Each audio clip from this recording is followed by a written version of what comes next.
자, 계속 이어서 하겠습니다. 27번인데요. 홈 네트워크를 구축하기 위해서 필요한 기술 요 세 개가 뭐냐? 그럼 이제 홈 네트워크라는 건 이제 뭐냐면 그 집에서 통신하는 거예요. 그럼 우리가 집에서 통신하는 거, 집 안에서 통신하는 게 가장 대표적인 게 와이파이죠. 그죠? IP 타임즈라는 공유기를 써서, 그리고 우리 리모컨 같은 거 있죠. 리모컨. 그거를 IRDA, 그 적외선 통신이라고 합니다. 그래서 리모컨 같은 거, 이제 그런 걸 이야기하는 건데, 지금 이제 여기 쭉 나와 있어요. 첫 번째 그 내용이 이제 홈 PNI라는 통신이 있고, PLC라는 거는 이제 전력선, 이거는 뭐 그냥 와이파이죠. 자, 이거 한번 C 한번 볼까요? IEEE 802를 기반으로, 이게 이제는 와이파이, 그러니까 무선랜을 이야기합니다. 그래서 802.11이라는 표준이 이게 무선랜 표준이에요. 그래서 이게 해당이 되고, 그 다음에 통신 해선 없이 통신을 지원한다. 추가의 선로는 필요 없으나 전력선을 이용해서 통신을 한다. 이게 파워라인을 얘기하는 거죠. 그래서 이걸 얘기하고, 그 다음에 이제 홈 PNI, 통신 선로를 추가를 필요하지 않고, 그래서 전화선을 이용해서 통신한다 이거야. 집에는 이제 전화선은 다 깔려 있으니까. 그래서 답은 1번이 되는 겁니다. 자, 그리고 이제는 블루투스 아시죠? 보통 마우스 같은 거 쓸 때, 혹은 그 이어폰, 블루투스 이어폰 쓸 때, 그 다음에 이제 지그비라고 얘기하는 거, 뭐 직비라고도 읽는데, 보통 이제 이런 거는 저전력의 특성이 있어요. 전기를 조금밖에 사용하지 않는다. 그리고 저속, 많은 양의 데이터를 보내지는 못해요. 저속, 그 대신 저비용, 가격은 싸요. 그래서 어떤 센서들의 통신 방식, 센서는 전력을 공급하기가 어렵잖아요. 그래서 그런 통신 방식이 직비입니다. 직비. 자, 이렇게 돼 있고, 뭐 이렇게 알아두시면 될 것 같고요. 쭉 이제 넘어가 볼게요. 28번입니다. 윈도우 서버에서 IIS 관리자, 인터넷 인포메이션 서버죠. 그래서 이거는 이제 웹 서버를 얘기하죠. 리눅스에서 그 아파치, 혹은 윈도우에서 아파치라는 웹 서버도 있지만, 그 윈도우 서버에서 기본적으로 지원하는 게 인터넷 인포메이션 서버, 그죠? IIS를 얘기합니다. 자, 그러면 가상 디렉토리의 이름은 실제 디렉토리의 경로와 동일하게 해야 된다. 이건 말이 안 되는 거죠. 그럼 가상 디렉토리가 아니죠. 자, 이게 무슨 말이냐면, 보통 이제 IIS 같은 걸 할 때, 이런 개념이 비슷한 게 있을 겁니다. 잠깐만요. 지금 이거는 IIS는 아니에요. IIS는 아니고 그냥 FTP 서버인데, 여기 지금 중간에 이제 FTP 서버가 하나 있거든요. 여기에서 이제 사용자들을 이제 등록할 수가 있어요. 그래서 이제 스타트 한번 해볼게요. 21번이니까 FTP 서버인 거는 맞는 거고, 이 어드민 페이지를 한번 열어볼게요. 자, 그러면 이제 FTP 서버가 지금 연결이 되어 있습니다. 그래서 연결이 되어 있고, 요게 이제 사용자 등록하는 걸 거예요. 그래서 유저가 림베스트라는 유저가 있고, 뭐 패스워드가 뭔가 있고, 자, 그리고 나서 여기 쉐어드 폴더라고 있습니다. 그 쉐어드 폴더가 이제는 내가 FTP로 들어가면 이렇게 보여지는 거죠. 그러면 여기에 C 드라이브에 업로드라고 있잖아요. 그럼 요 디렉토리가 실질적으로 있는 겁니다. 근데 요 디렉토리의 이름을 쓰지 않고 사용자한테는 다른 이름을 보여주게 할 수가 있습니다. 그게 바로 가상 디렉토리예요. 그러면 실제 사용자는 뭐 A라는 디렉토리를 쓰는 거로 착각하지만 실제는 C 드라이브 업로드를 쓰게 되는 거죠. 이게 이제는 요 기능이 똑같은 게 IIS에도 있습니다. 그래서 IIS FTP 라는 게 있어요. 그래서 요거는 이제 틀린 말이 되는 거죠. FTP 사이트 구성 시 옳지 않은 것은 뭐냐? 폴더에 NTFS에 쓰기 권한이 없더라도 FTP 쓰기 권한이 있으면 가능하다. 아니죠. 이건 말이 안 됩니다. 기본적으로 쓰기 권한은 이런 탐색기에서 어떤 폴더에 대해서 쓰기 권한이 있어야 돼요. 그게 일단 1순위입니다. 그 다음에 이제 FTP 쓰기 권한. 아까도 잠깐 화면 여기 볼 때 나왔지만, 거기에 이제 쓰기 권한 같은 거 있었죠? 그게 둘 다 있어야 됩니다. 그래서 이건 틀린 말이 되는 거죠. 자, 그럼 이제 다음으로 넘어가서, 자, 이제 30번도 이제 윈도우 서버에 관련된 내용이네요. 자, 윈도우 서버에서 로컬 사용자 계정 관리에 대한 설명으로 이제 옳지 않은 것은 있는데, 보안을 위해서 관리자는 어드미니스트레이터라는 이름을 바꿀 수가 있다. 뭐 이거는 가능합니다. 1번은. 그러니까 예를 들어서 이렇게 cmd 이렇게 쳐보면 윈도우 서버의 윈도우의 사용자 뭐 일반 PC에서도 됩니다. 이거 똑같이 넷 유저 하면 여기 어드미니스트레이터라는 관리자가 있죠. 근데 가만히 보면 리모라는 계정도 있습니다. 그러면 저는 이 컴퓨터를 로그인할 때 뭐로 로그인했냐, 리모로 로그인했어요. 그러다 보니까 cmd를 처음 띄울 때 리모라는 그 폴더에서 시작이 되는 거예요. 자, 근데 이게 이제 그런 관리자 계정이 아니지 않냐. 넷 로컬 그룹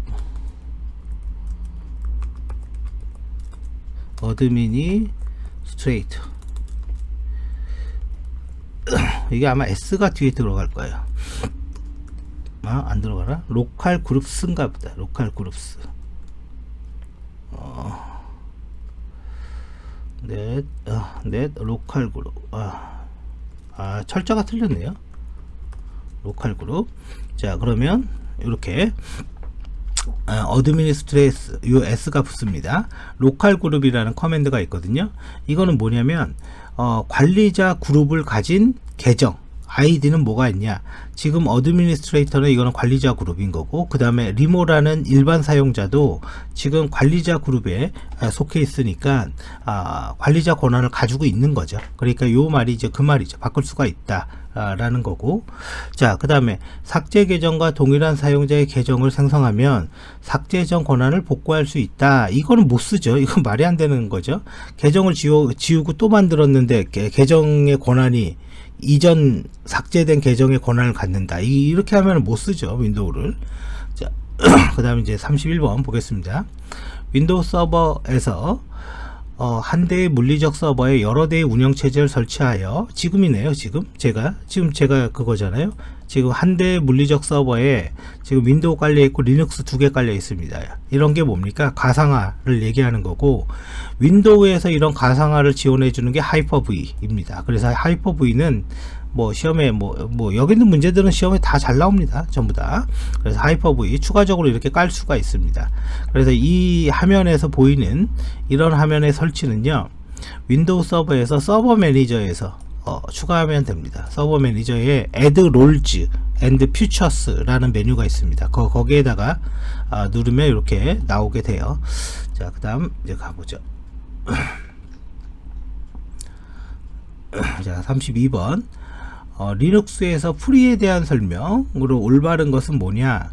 사용 중인 메모리, 사용 가능한 메모리의 용량을 본다. 그저 프리라는 그 명령어 자체가 그냥 메모리 정보 보는 겁니다. 그래서 이렇게 볼 수가 있고, 패스워드 없는 사용자, 패스워드 없이 사용하는 유저를 알 수 있다. 뭐 이거는 아닌 거고, 디렉토리 사용 용량, 뭐 디렉토리는 뭐 df나 뭐 du 이런 커맨드, 뭐 4번도 마찬가지죠. 이런 커맨드로 알 수 있는 거고요. 리눅스의 기본 명령어와 용도가 올바른 것은 뭐냐. 자, 체인지 오너, 파일이나 디렉토리의 소유권을 변경할 수 있다. 맞습니다. 그리고 이 파일이라고 얘기하는 거는 파일의 시그니처를 볼 수가 있고, NS 룩업은 DNS 때 했죠. 저번 강의에, 바로 전 강의에. if config는 네트워크 정보. 그래서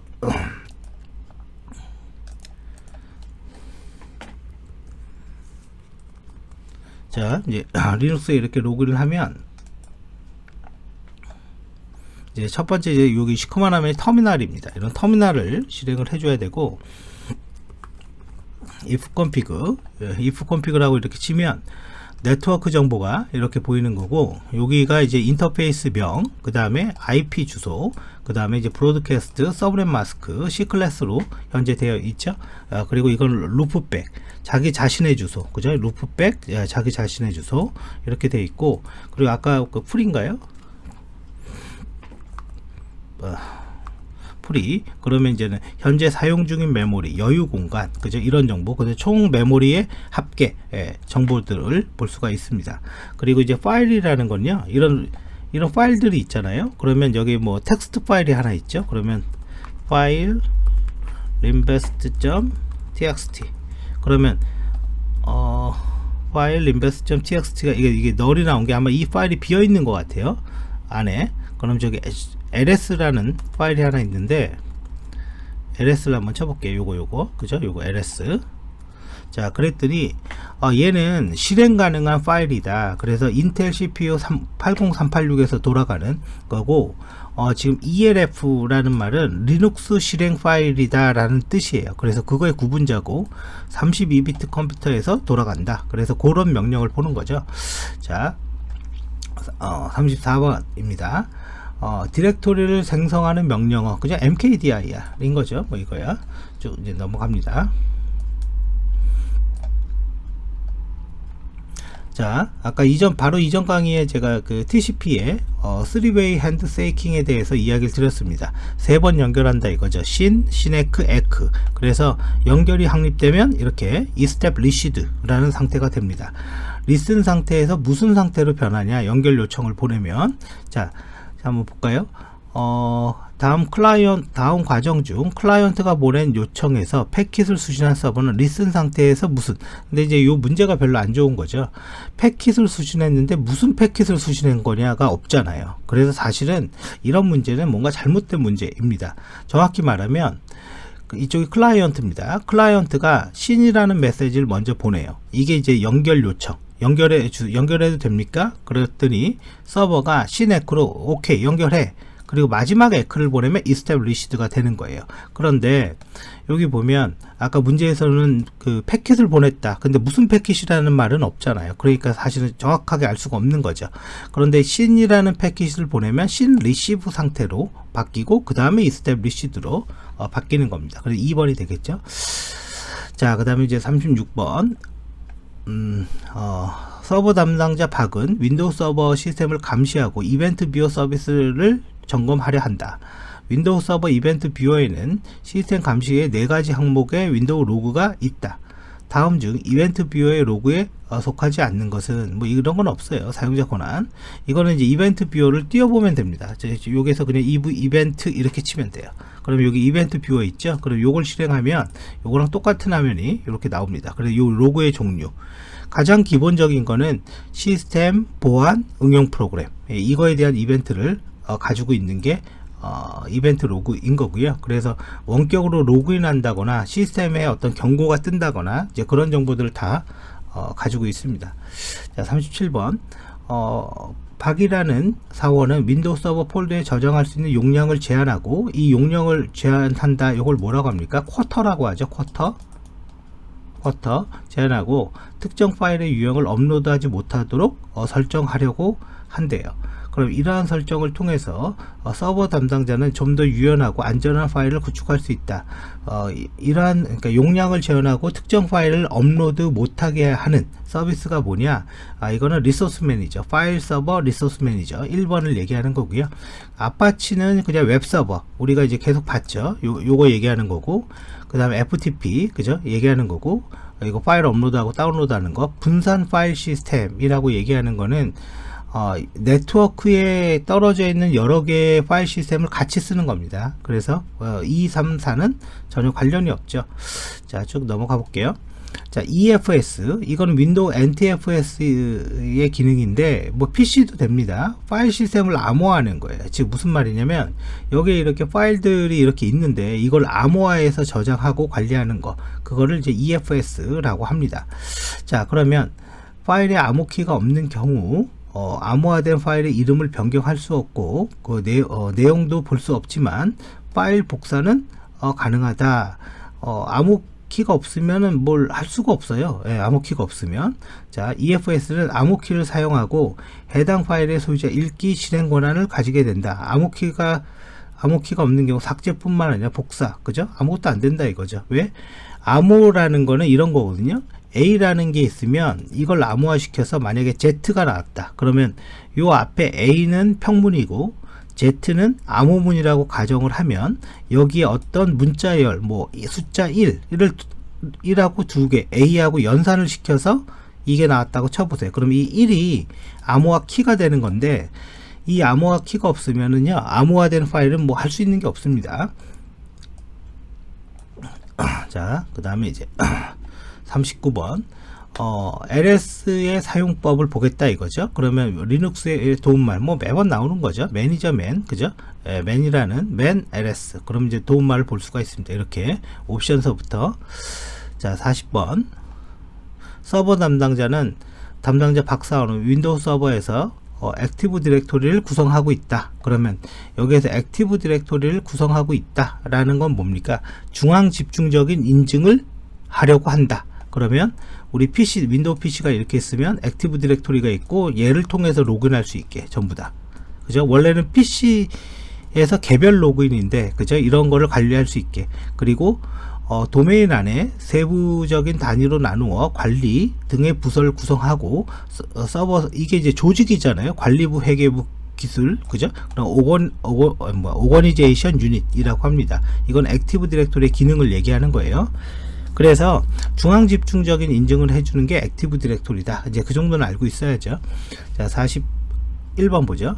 킴이라는 사원은 IP 주소를 저장한다. 그러면 이건 뭐겠습니까? 호스트 파일입니다. 호스트 파일. 그죠? 요게 이제 윈도우즈 밑에 시스템 32 드라이버 ETC에 있는데, 사실은 원래 뭐 디렉토리의 경로까지는 그렇게 중요하지는 않아요. 그렇게 중요하지는 않는데, 이게 이제 시험이다 보니까 일부러 그렇게 한 거고, 자, 결론은 여기는 이제는 그 이름하고 URL이라고 그래도 되고, 도메인명이라고 그래도 됩니다. IP 주소 이렇게 등록해 두면 내가 컴퓨터에서 이 URL을 치면 요 IP로 응답을 해주는 거죠. 그래서 이 호스트즈 파일을 갖다가 다른 말로 DNS 파일이라고도 이야기를 합니다. 이제 이런 거는 여러분들이 알고 있어야 돼요. 네트워크 관리사를 떠나서 가장 기본적인 내용이니까. 그리고 액티브 디렉토리의 개념 같은 것도 당연히 알고 있어야 됩니다.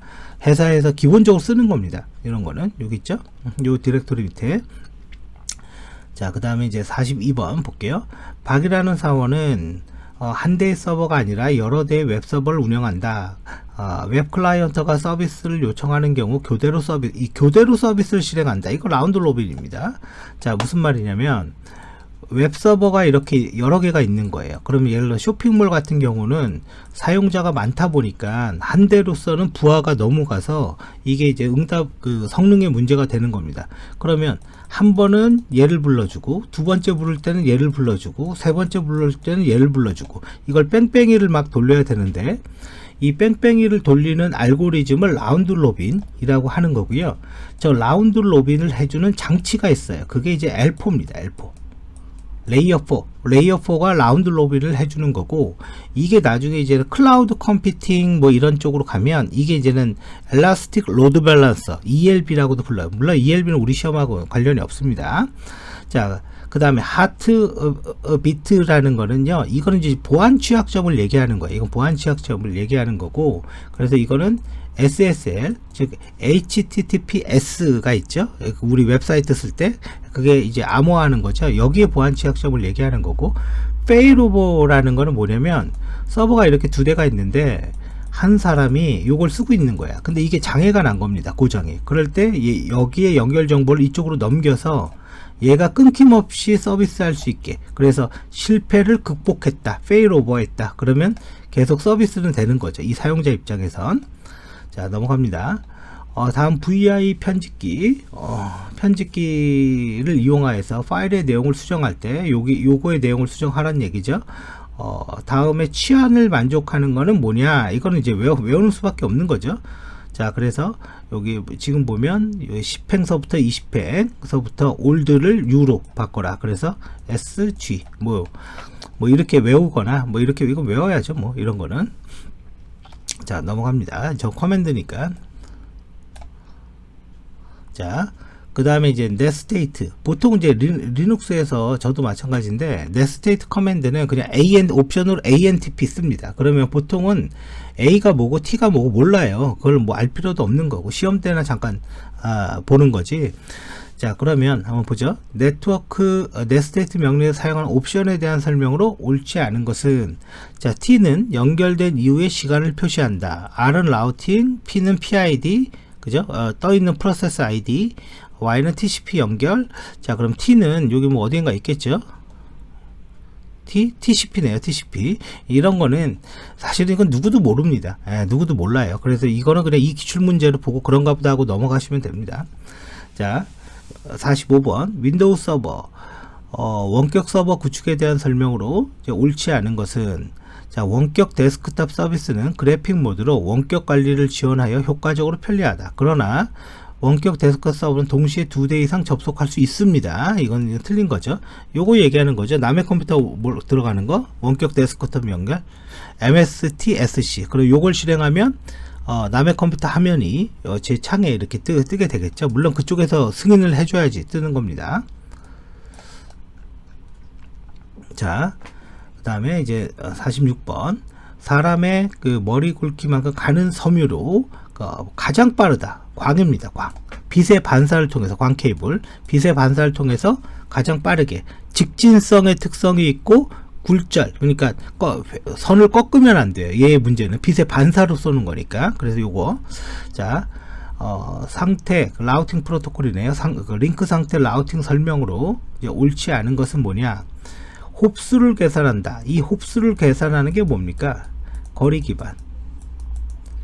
기반 라우팅. 이건 한번 앞전에서 설명했죠. 벨만포드의 알고리즘 중에 하나예요. 그래서 이 벨만포드가 만든 게 이 거리 기반 알고리즘, 디센트 벡터 알고리즘이고, 이 디센트 벡터가 알고리즘을 갖고 실제 쓰는 게 RIP, 대표적인 게 RIP인 거고, 또 다익스트라가 만든 게 링크 스테이트 알고리즘인 거고, 링크의 어떤 비용을 계산해서, 비용이라는 거는 응답 시간 이렇게 생각하면 돼요. 응답 시간이 짧으면은 빠른 거잖아요, 그죠? 링크의 비용을 계산해서 경로를 하게 되는 거고, 이거의 대표적인 게 OCSP라는 라우팅 알고리즘입니다. 게이트웨이에 대한 설명으로 옳은 것은, 이거는 망과 망이 다를 때 사용하는 장치를 얘기하는 거죠. 그래서 전혀 다른 프로토콜 채용한 네트워크 간의 인터페이스를 게이트웨이. 이거 게이트웨이 정의입니다. 간단히 얘기하면 우리가 비행기 탈 때 몇 번 게이트로 가라 그런 얘기 하잖아요. 그럼 거기에 통로가 있죠. 비행기로 이렇게 들어가는, 이게 게이트웨이가 되는 거죠. 비행기의 망과 도로망과 땅의 길을 연결하는 거잖아요. 이런 게 다 게이트웨이예요. 자, 49번. 리피터는 뭐 이제 네트워크 관리사에서 매번 거의 그냥 매번 한 문제는 그냥 깔려 있는 거죠. 전기 증폭기. 자, 리피터에 대한 설명으로 옳지 않은 것은, 네트워크를 확장하면서 충돌 도메인을 나누어 줄 수 있는 장비가 필요한데, 리피터는 충돌 도메인, 아니 이게 충돌하고는 관계가 없어요. 이거는 그냥 리피터는 전기 신호가 멀리 날아감으로써 감쇄되니까 그거를 증폭해주는 그 장치입니다. 자, 50번. 쇼우. 이 라우터의 쇼우 명령은 뭐 라우터의 정보를 볼 때 많이 쓰는 명령이죠. 예를 들어 쇼우 프로세스 그러면 뭐예요? CPU. 그 다음에 쇼우 메모리 이런 것도 볼 수가 있고, 네트워크 인터페이스 카드는 쇼우 컨트롤러 이런 커맨드로 볼 수가 있습니다. show learning config라는 커맨드의 내용으로 확인할 수 있는 거는 뭐냐, 그래 램의 내용을 확인할 수가 있습니다. 그래서 램에 설정된 걸 확인하기 위해서 learning config라는 커맨드를 쳐야 된다. 이거는 그냥 명령이니까요. 그리고 뭐 네트워크 관리사는 이런 명령들을 굉장히 다양하게 출제하거나 그렇지는 않아요. 똑같은 것만 출제하는 경향이 매우 많기 때문에 간단하게 이 교재에 있는 내용 정도만 알아두셔도 됩니다.